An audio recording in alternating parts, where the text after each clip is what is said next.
জাকসু নির্বাচনের খবর জানতে ফজিলাতুন্নেসা হলে আছেন জিনা, তারা যশোয়া যাচ্ছে সেখানে।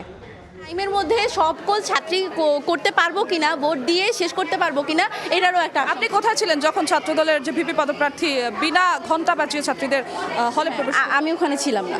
আপনি কি দেখেছেন যে উত্তপ্ত? আমি পরে উত্তপ্ত পরিস্থিতি, আমি এসে প্রথমে উত্তপ্ত পরিস্থিতি দেখেছি এবং আমি মেয়েদের সাথে সরাসরি কথা বলেছি।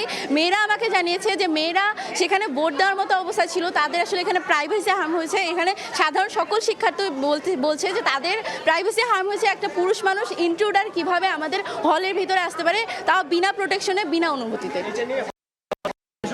আমরা দেখছিলাম যে একজন প্রার্থী এবং একজন শিক্ষার্থী তিনি এমন বলছিলেন, অভিযোগ করছিলেন যে কিভাবে বিনা অনুমতিতে নারী শিক্ষার্থী। কারণ আমি সংবাদকর্মী হিসাবে আমরা সকাল থেকে যতগুলো নারী হলে আমরা গিয়েছি, ততগুলো নারী হলেই কিন্তু আমাদেরকেও বিভিন্ন নিরাপত্তার দোহাই দিয়ে আমাদেরকেও আটকানো হচ্ছিল। কিন্তু এখন যখন আমরা এই বঙ্গবন্ধু ফজিলা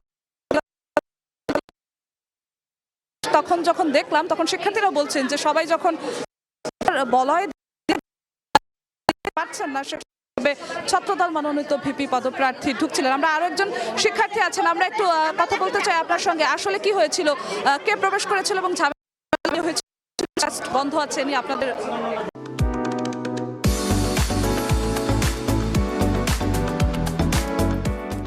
যেটা হয়েছে, সকাল থেকে আমরা দেখেছি ভোট, তার পরবর্তী সময় পর্যন্ত ভোট কেন্দ্রের যে পরিবেশ সেটি সুষ্ঠুই ছিল।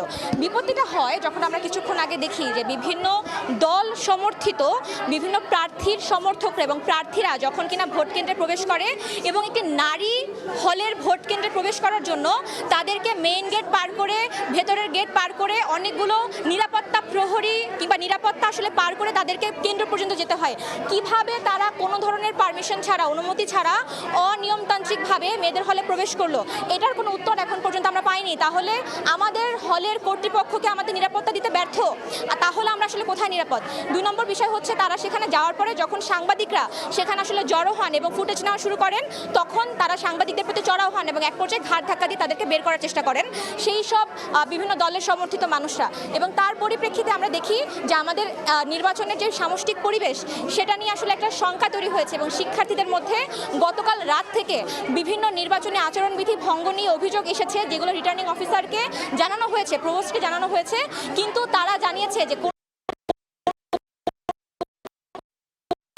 তাদেরকে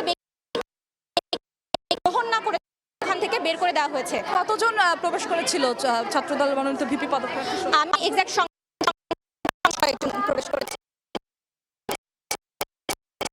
সংখ্যা তৈরি হচ্ছে, অনেকটা সময় বাকি। কথা বলে আমার যতটুকু জানা গেল, আশঙ্কা একটা তৈরি হয়েছে, কারণ তারা আসলে এই নির্বাচন কমিশন, এই আপনার রিটার্নিং অফিসার কিংবা শিক্ষার্থীদের নিরাপত্তা দিতে যে ব্যর্থ, এই ব্যাপারে। জাকসু নির্বাচনে ফজিলাতুন্নেসা হলে ভোট গ্রহণ বন্ধ রয়েছে, সেই খবর জানাচ্ছিলেন সহকর্মী যশোয়া।